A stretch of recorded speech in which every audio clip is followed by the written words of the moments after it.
Hello students, good morning. बच्चों, आज अपनी क्लास है वो दो समांतर धारावाही तारों के मध्य चुंबकीय बल की। मतलब कोई दो वायर है जो एक दूसरे के क्या रखे हुए हैं, पैरेलल, समांतर है, दोनों में करंट फ्लो हो रही है, धारावाही अपने लिखा है। उस कंडीशन में इनके बीच जो चुंबकीय बल लगेगा उसकी गणना करनी है कि दो तार, अब जैसे इसमें पी क्यू और आर एस दो तार ले लिए, दोनों एक दूसरे के समांतर रखे हैं और इन दोनों में करंट फ्लो हो रही है। पी क्यू में कोई I1 है, इसमें क्या है, कोई I2 है।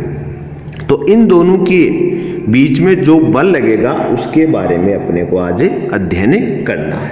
ठीक है, अब देखो अपन सबसे पहले तो डायग्राम के बारे में लिख ले। तो हमने कहा माना दो तार है ना, पी क्यू और आर एस। माना कि चालक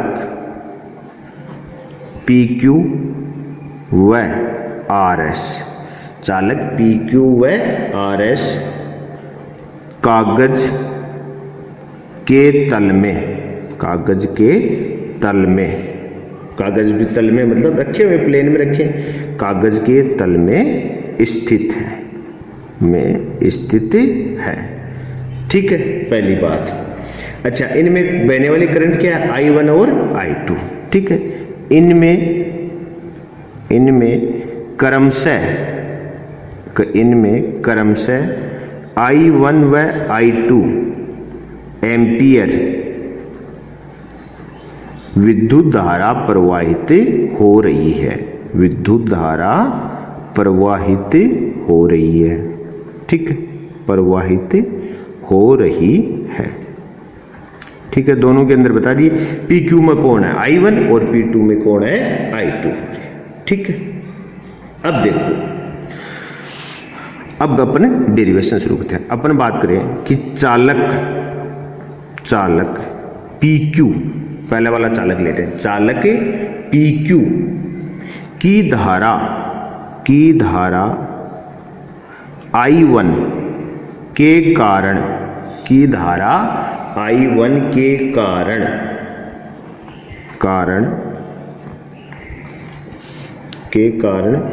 चालक RS के किसी बिंदु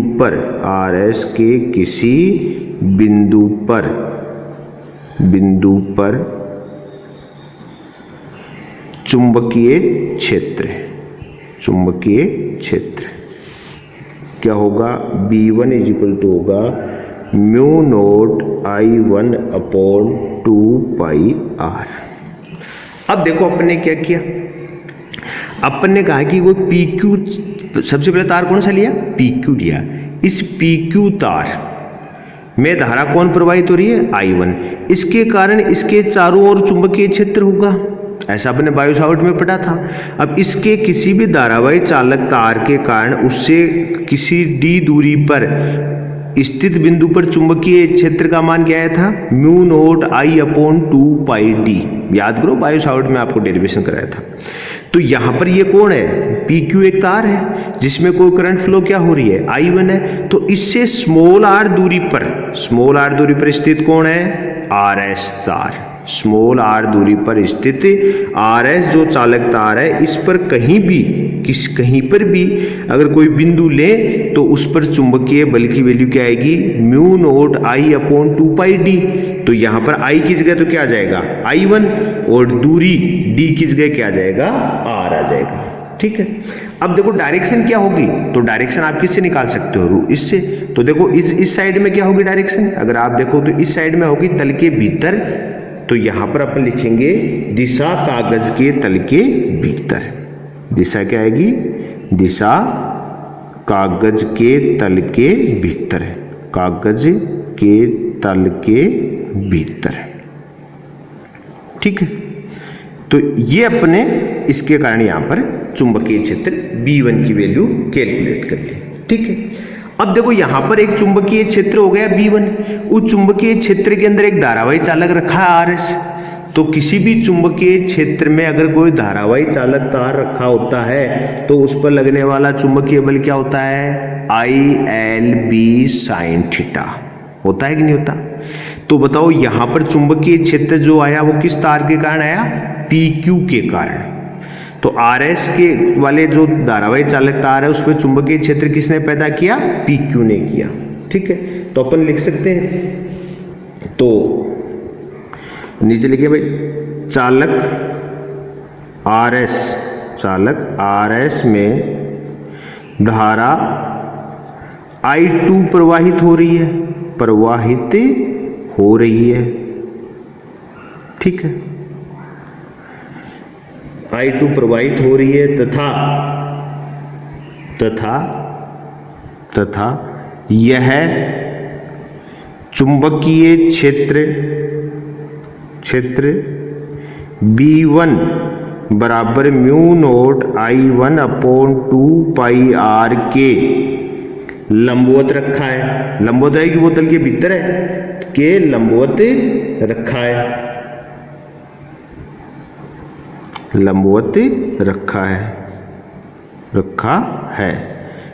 अतः इस पर लगने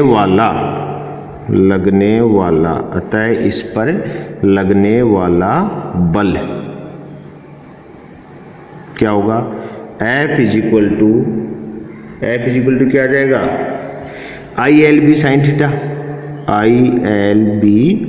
थीटा। लगने वाला बल F इज इक्वल टू क्या लगेगा? ILB sine theta. तो यहाँ पर F2 मान ले तो I की जगह तो क्या आ जाएगा? I2, और L की जगह तो क्या आ जाएगा?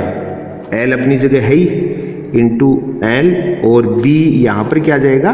B1 और साइन 90 डिग्री। ठीक है, तो देखो F2 इज इक्वल टू क्या आ गया? I2 इंटू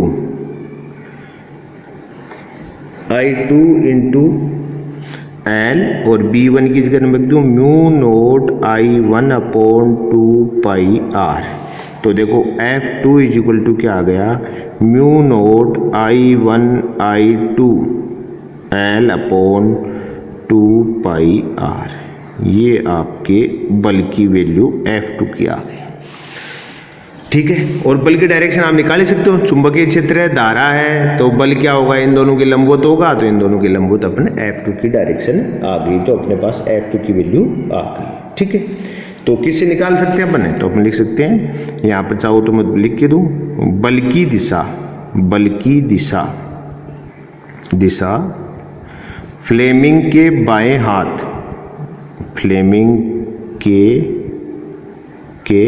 बाएं हाथ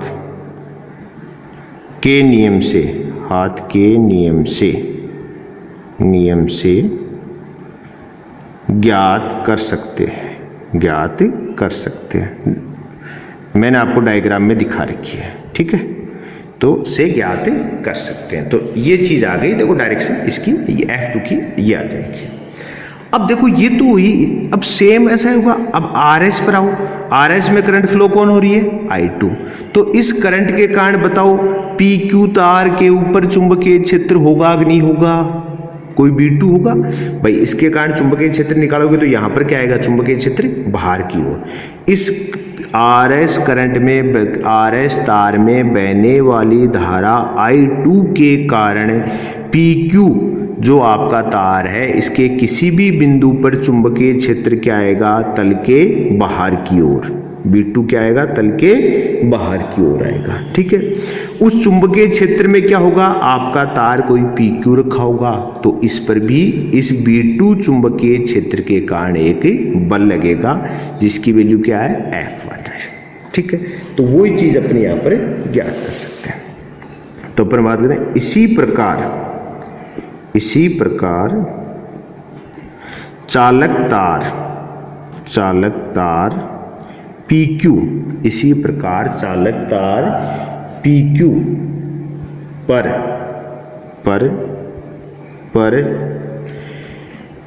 चालक तार RS के कारण, एक बल लगेगा, एक बल F1 लगेगा। ठीक है, अब F1 की वैल्यू क्या होगी, सेम होगी, अपन डायरेक्टली यहाँ पे लिख सकते हैं, ठीक है। तो F1 की वैल्यू क्या आएगी, वही देखो I1 into L into B2 और साइन 90 डिग्री, ठीक है। अब देखो तो F1 की विजिबल टू क्या हो गया, I1 into L into B2 आ गया, साइन 90 की वैल्यू तो 1 हो गई, क्यों, क्योंकि अपने लिख दिया मैं साइन 90 डिग्री इक्वल टू क्या हो गया 1 हो गया। अब B2 की वैल्यू क्या होगी, सेम वही होगी, mu naught I2 upon 2 pi R। भाई अब करंट क्या आ जाएगी, I2 आ जाएगी, तो mu naught I2 upon 2 pi R। तो F1 की वैल्यू क्या आ जाएगी, F1 is equal to mu naught I1 I2 L upon 2 pi R। ये लो आपके F1 की वैल्यू आ गई। तो F1 और F2 दोनों आपको प्राप्त हो गए, ठीक है, ये चीज है। तो यही अपना उद्देश्य था, अपना उद्देश्य यही तो था ना कि भाई दो समांतर धारावाही चालक तार रखे हैं, तो उस कंडीशन में ये। अब देखो यहां पर जो मुख्य बात है वो है, यदि समांतर रखे धारावाही चालक तारों में प्रवाहित धारा समान दिशा में है, जैसा अपना डायग्राम है, समान दिशा में है, तो उनके मध्य लगने वाला बल आकर्षण प्रकृति का होगा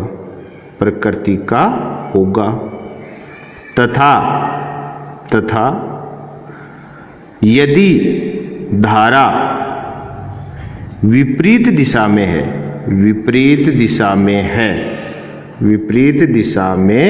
है तो बल की प्रकृति प्रतिकर्षण की होगी, ध्यान रखना भैया, प्रतिकर्षण की होगी। देखो यहां पर जो मैंने आपको समझाया है वो समान डायरेक्शन वाला समझाया, देख लो आप, मैंने आपको जो यहां पर जो समझाया है वो क्या समझाया, समान डायरेक्शन का समझाया। अब समान डायरेक्शन में अपने समझाया, देखो तो F1 और F2 की डायरेक्शन एक दूसरे के सामने है, इसका नहीं, ये क्या हो गई, आकर्षण प्रकृति है, इसको क्या बोलोगे आप, आकर्षण प्रकृति। और अगर करंट देखो इसमें I1 और I2 समान दिशा, अब ये I1 ऊपर जा रही थी, I2 नीचे आ रही होती है, उस कंडीशन में F1 और F2 की डायरेक्शन ऐसे आती, एक इधर आता एक इधर आता, तो उस कंडीशन में क्या लगेगा, प्रतिकर्षण बल लगेगा, ठीक है। ये तो बात हुई अपनी पहली बात। सेकेंडरी क्या है, यहां से अपने एक और आते हैं, एक एम्पियर की परिभाषा आती है, अंतरराष्ट्रीय परिभाषा कई बार आता है, तो अपने कहते हैं भाई एम्पियर की परिभाषा, कई बार पूछते हैं भाई एम्पियर की अंतरराष्ट्रीय परिभाषा पूछो, बताओ, ऐसी चीजें पूछी जाती है, तो यहीं से इसी फॉर्मूले से निकलती है। तो अपन कह सकते हैं एम्पियर की परिभाषा इसी फॉर्मूले से है, इसका नाम यहीं पर इसकी डिस्कस कर लेते हैं अपन, एम्पियर की परिभाषा क्या होगी। देखो अपने पास F इज इक्वल टू क्या आया, F इज इक्वल टू आया mu naught I1 I2 L upon 2 pi R, ठीक है। अब यहां से अपन बात करें कि अपन कहते हैं कि यदि क्या कर लें, I1 व I2 बराबर 1 एम्पियर, I1 और I2 को कितना मान लिया, 1 एम्पियर मान लिया, और R is equal to 1 metre मान लिया, R is equal to 1 metre मान लिया, तो उस कंडीशन में देखो अपन क्या लिख सकते हैं, F upon L is equal to mu naught upon 2 pi. L को मैंने देखो इधर डिवाइड में लिया है, तो म्यू नोट अपॉन 2 पाई बचा, ठीक है। तो ये यहाँ पर ये चीज मान ली, तो ये क्या आ गया, म्यू नोट अपॉन 2 पाई। अब आपको ध्यान हो, म्यू नोट अपॉन 4 पाई बायो सावर्ट का एक नियतांक हुआ करता था, तो यहाँ पर म्यू नोट अपॉन 2 पाई को अपन क्या लिख सकते हैं, इज इक्वल टू हो जाएगा 2 गुणा 10 की घात माइनस 7 न्यूटन पर मीटर। ठीक है, क्यों? क्योंकि ध्यान हो तो आपको देखो mu naught upon 4 pi is equal to कितना था 10 टू पावर माइनस 7। ये बायो-सावर्ट का कांस्टेंट होता है। तो उस कंडीशन में म्यू नोट अपॉन 2 पाई को अपन 4 पाई बनाए तो ऊपर नीचे 2 से मल्टीप्लाई करेंगे तो देखो 2 इधर भी मल्टीप्लाई हो जाएगा, म्यू नोट अपॉन 4 पाई है तो ये इसका आंसर ये आ जाएगा। तो डेफिनेशन क्या बनी? अर्थात देखो 1 एम्पियर की अंतरराष्ट्रीय परिभाषा क्या बनी? अर्थात देखो 1 एम्पियर अर्थात 1 एम्पियर विद्युत धारा 1 एम्पियर विद्युत धारा वह है जो निर्वात में 1 मीटर दूरी पर रखे सीधे धारावाही 1 मीटर दूरी पर रखे सीधे धारावाही चालकों की